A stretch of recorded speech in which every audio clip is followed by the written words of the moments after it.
the new system of revenue, a new system of revenue which is known as the Mahalwari system, was devised, was introduced by the East India Company in the beginning of the 19th century. So seeing all the discrimination against the small cultivators, there was a new system of revenue, collection of revenue which was introduced.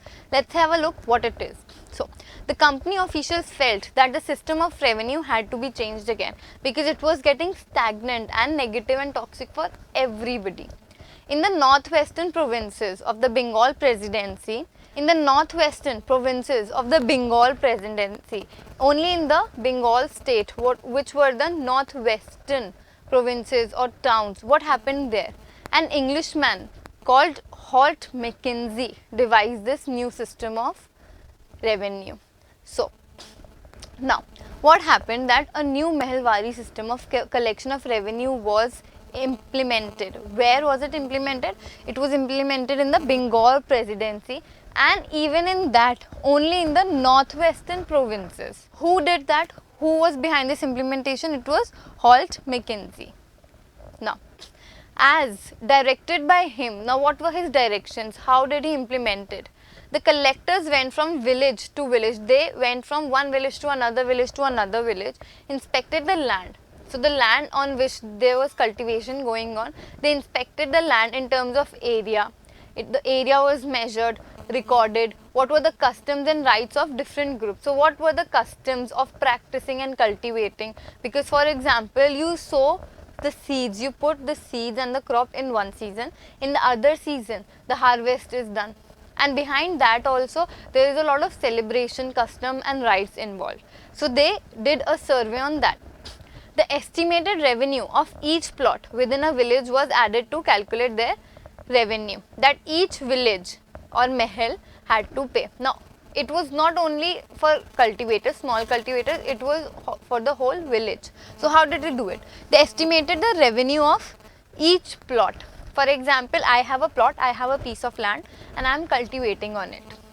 Okay, so each plot within the village was added up.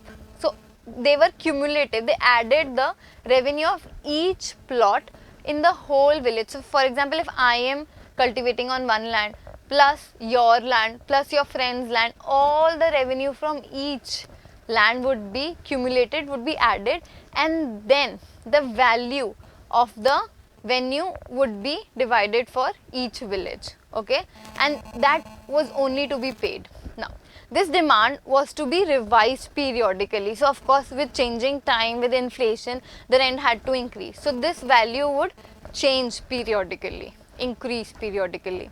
Now the charge of collecting the revenue and paying it to the company was given to the village headman. Now who was responsible for collecting this revenue of the whole village? Now the company appointed the head of the village for collecting the whole of the revenue.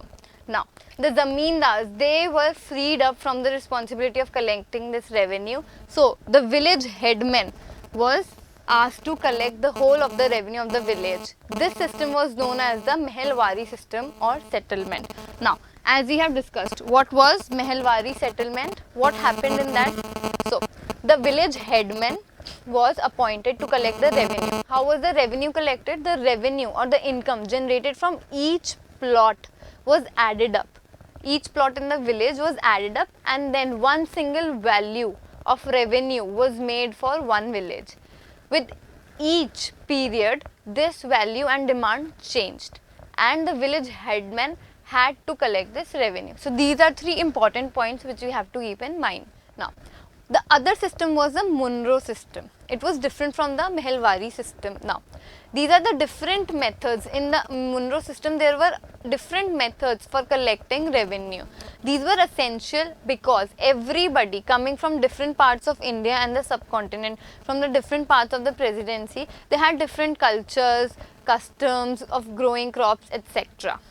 So what were the various methods for collection of revenue at that time were? First, we have studied about Mahalwari system. The other system was known as the Ryotwari system, or also the other name for the system is the Monroe system. Okay, so let's see how it is different from the Mahalwari system and what was being done under this system.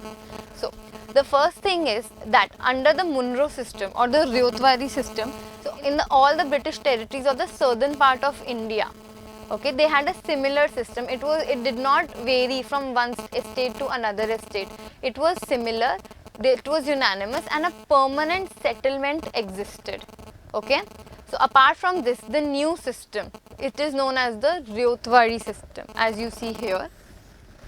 Okay, now Captain Alexander Reed tried this on small towns and small scale in some of the areas, okay, that were annexed, that were seized, captured after the wars with Tipu Sultan. So who was responsible for implementing this? It was Alexander Reed. Okay, so when was it done? It was done on small scale areas after the wars with Tipu Sultan.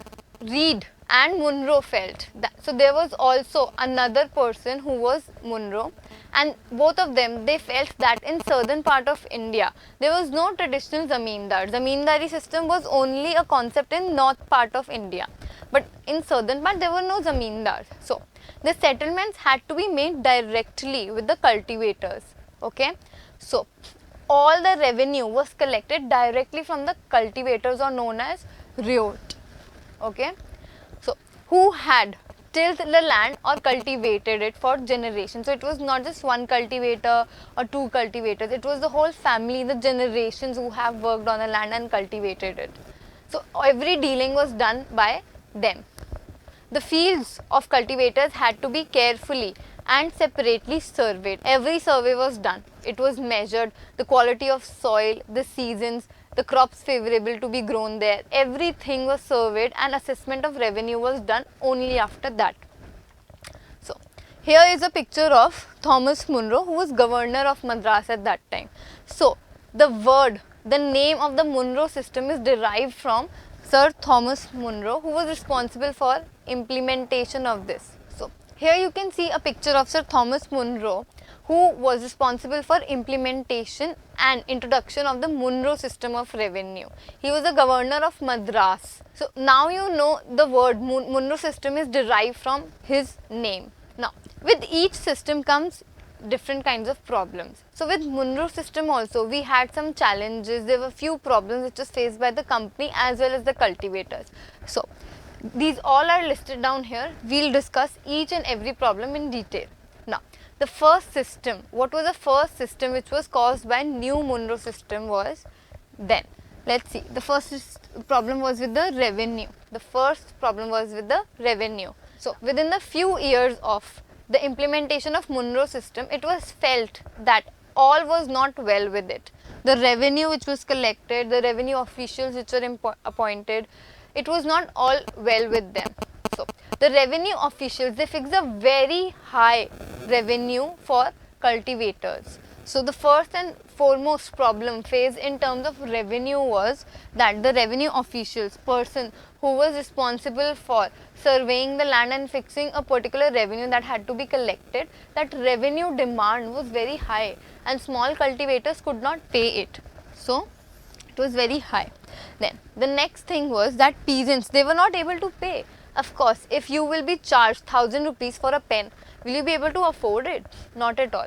So it was the same case with the peasants. They were not able to afford to pay the rent because it was very high. So then next thing, the riots, the people, the cultivators, they fled the countryside. They started leaving since they failed to cultivate the crops. They did not have enough income to pay the rent. They fled and abandoned their lands, and they went from countryside and migrated from there. Then apart from that, villages, they become deserted. Of course, everybody was migrating from these countryside villages. They became deserted. Nobody was living there. No markets, no cultivators, no peasants, etc. So apart from that, what happened?